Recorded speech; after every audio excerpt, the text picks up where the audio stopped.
Hello, welcome back to First Chapter Friday from the Alameda Free Library. This week I'm going to read the first chapter of Lupe Wong Won't Dance by Donna Barba Higuera, published by Levine Querido Books. Lupe Wong is going to be the first female pitcher in the major leagues.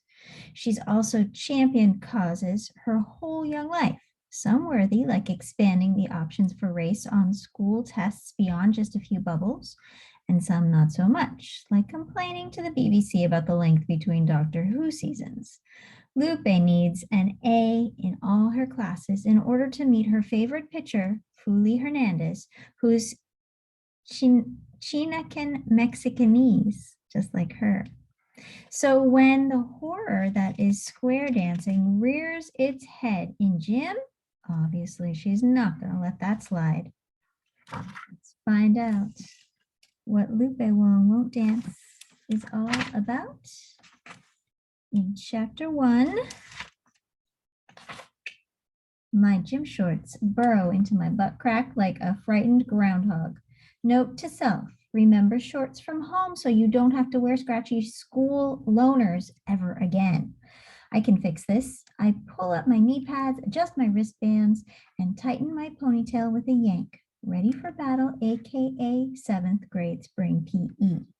Half a cheek hanging out, I glance around the locker room to make sure the coast is clear. I usually place one foot up on the bench and make a stealth grab, yanking my underwear down. Samantha Pinkerton slams her locker so loud the entire room of girls looks in her direction. Find anything good up there, Lupe? She laughs, and half the class snickers with her.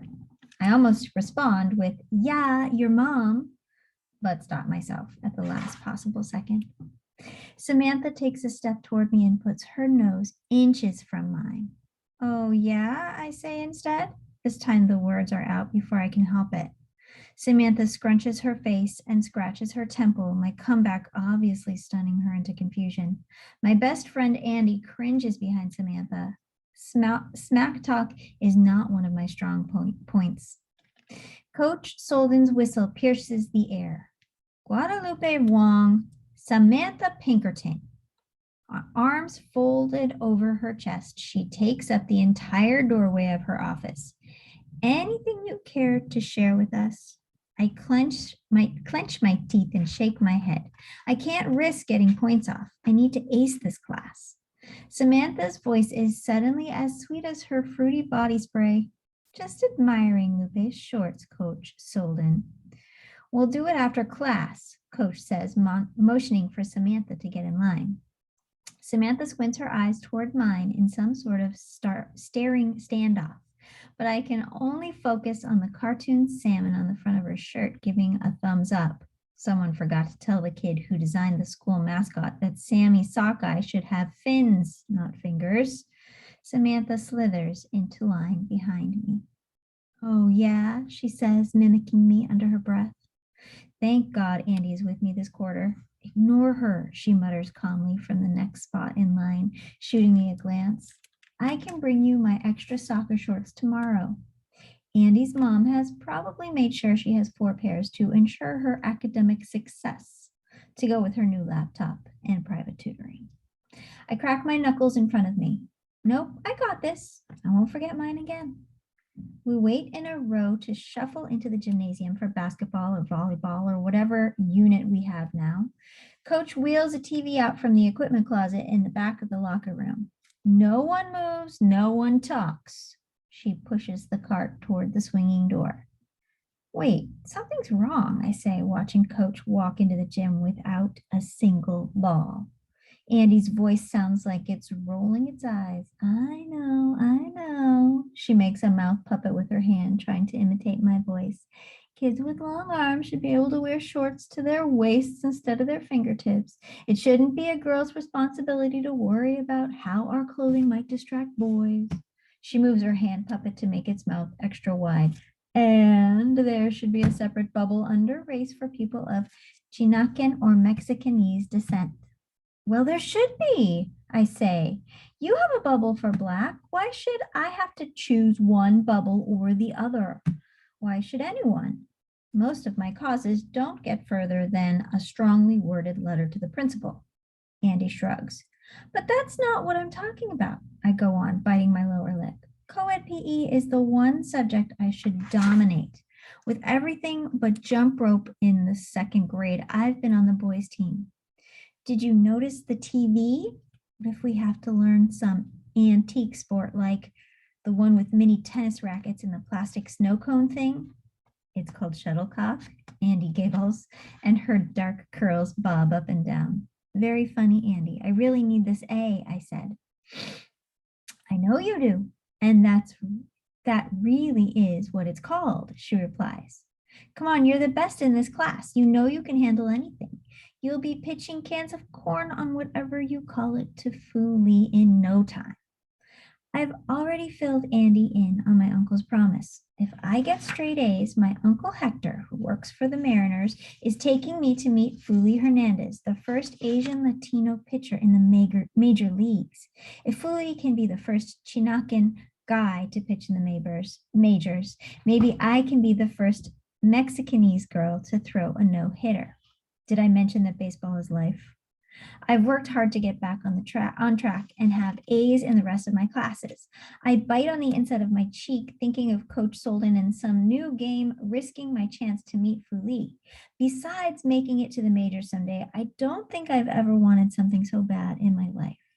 Coach Solden returns to the locker room and flicks the fluorescent lights on and off. The last few stragglers jump into line. She lifts the whistle dangling down her chest and blows 4 short blasts like she's leading an army troop out into battle. Her shorts are riding up her butt more than mine, but she doesn't seem to care. She marches us into the gym where a group of 20 boys are already waiting. My friend Niles waves at me from the line. I wave back and smile, but then he holds up his hand and mimics flipping on Doctor Who's sonic screwdriver, our signal for we gotta talk. And it's the universe is in danger sort of emergency. We have half a second before class starts, so I point toward a spot in between the boys and girls that's somewhat blocked from Coach's sight, and we break out of formation to meet up. Samantha snorts and points at us. Hey, Lupe, Niles says, letting out a breath. I huddle up next to him for privacy. What's up? A few of Samantha's friends follow along and start giggling at us too. No way I'm letting this pass. I let a tiny one ooze out, a silent but deadly. 3, 2, fumes fill the air. Ew, Samantha says. I swear it wasn't me, she whispers to her friend Claire. I'm relishing my successful SBD bombing mission, so I lose focus and don't remain as still as I should. A fresh cloud billows up. Niles shakes his head at me. Really? I'm right here too. Sorry, I whisper. Collateral damage. He nods and stares past me toward the rafters, which makes it easier for him to have conversations, especially if he's a little stressed. I lean in even closer. Listen, I've noticed something wrong. Coach reprimands a straggler on the other side of the gym, and the class starts to quiet down. We don't have much time. I've noticed it too. Let's see what she's got and talk after class. But this is huge, he whispers back and motions toward the TV. Coach has never not started a class bouncing a ball or tossing a ball or juggling balls. Niles hates change as much as I do. I glance at Coach, who's now spinning the TV remote in her hand like it's a bat. I know, I mutter, allowing a little bit of my own worry to creep in. What do you think? Maybe she's going to show us a new sport? I guess. Hurry, line up, I whisper, before she makes us do push-ups or something. Coach turns to face us, still spinning the remote. In line, Foster. Once back in our spots, I hold out a pretend sonic screwdriver and close its top, indicating we've at least acknowledged the emergency. Niles nods back. Samantha is still gagging on my inner fumes, so she can't be annoyed by our signals this time. Coach Solden claps her hands, taking advantage of the lull in activity. I have an announcement, everyone. Gather round. She motions to the cart holding the TV. My stomach feels like the inside of a bouncy house. 40 seventh graders move at once. A gentle wind of 80 shoes and armpits fills my nostrils. Coach Solden scans the crowd, then scans back the other way. Her eyes lock on mine. I'm about to panic, but she's On to the next victim. One by one, she's making eye contact with a few of us.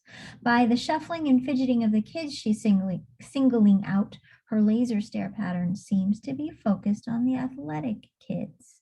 My catcher on the baseball team last year, Blake, looks over and arches his eyebrows like he does every time the third hitter in the lineup is up to bat. Coach Solden then makes her signature move, tucking in her one size too small shirt to her two sizes too small gym shorts. This might even be worse than I thought. My palms break out in a sweat. She presses play on the remote. The TV screen lights up. Men and women are standing in a circle. The men have on jeans and checkered shirts, and the ladies are wearing matching puffy skirts, bloated out like a Pinterest cupcake fail. I think I'm going to puke up my lunch. They're paired off, holding hands. The screech of fiddles echoes through the gym. A guy with a southern accent wails in a scratchy twang.